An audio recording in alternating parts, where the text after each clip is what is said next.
Years 10 to 12 listening. Audio file 1.5, text 1.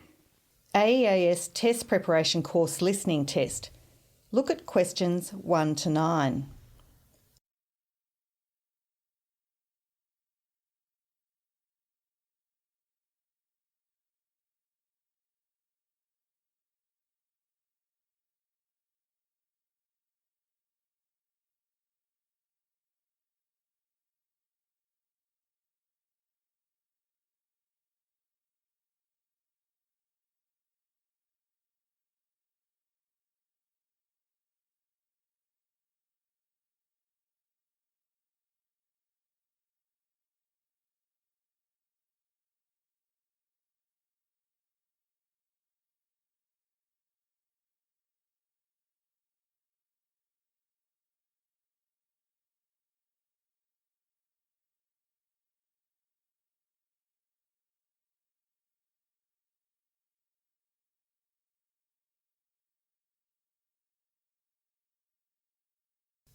Listen to an assistant in a pet shop talking to a customer about buying a type of Australian lizard. Answer questions 1 to 9 as you listen. Hello, can I help you? Yes, I'm thinking of getting a lizard. Can you give me some advice? Yes, lizards can be great pets. What about a bearded dragon? They are easy to handle and they don't eat much. How big do they grow? Well, they're generally no longer than 60 centimetres. That's from their nose to the tip of their tail. And they weigh around 500 grams. Wow, that's quite heavy. How old do they get? I've known one that lived to 17, but most live for around 10 years. Okay. What kind of cage do they need? I've got an old aquarium. Would that do? That should be fine, as long as it's not too small.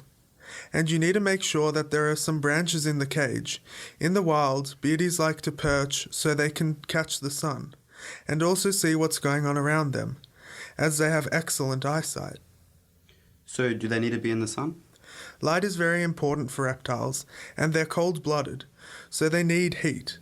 But they don't have to be in direct sunlight.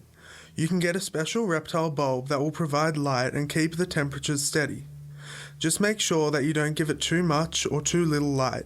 You can control this with a timer. And what do they eat? Do I need to get special food? They eat all sorts of things, like worms and spiders and moths. And they also eat vegetables, like cabbage and pumpkin, and bits of fruit. You can also give them food specially for beardies. We sell that here. Okay, sounds good. Feed them once a day, and you need to put it right in front of them, as they're quite lazy. They just sit and wait for something to come along. Okay, thanks for the information. I'll think about it. Okay, no worries. Bye. You now have 1 minute to complete the answers on your answer sheet.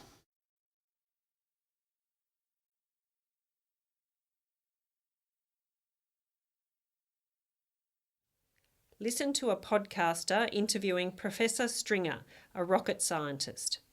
Answer questions 19 to 28 as you listen.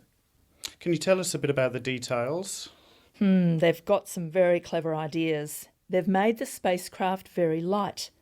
Without fuel, it's only 150 kilos, only about as heavy as a large sheep. And it's small, about 1.5 meters tall. That means they can hitch a ride on an ordinary rocket whose main purpose is to put communications satellites into orbit around Earth, and that reduces the cost considerably. And they are going to take the slow route to the moon. They'll go around Earth a few times, meaning that rather than going just the direct distance of 380,000 kilometres, it'll actually travel more like 5.7 million kilometres. But this is a much more fuel-efficient way to get there, which again saves on their limited budget. Their journey will take a while, around 7 weeks, compared with the usual 3 days or so. But there's no real hurry, considering the project has already taken 8 years from when it started. You now have 5 minutes to complete your answers on the answer sheet.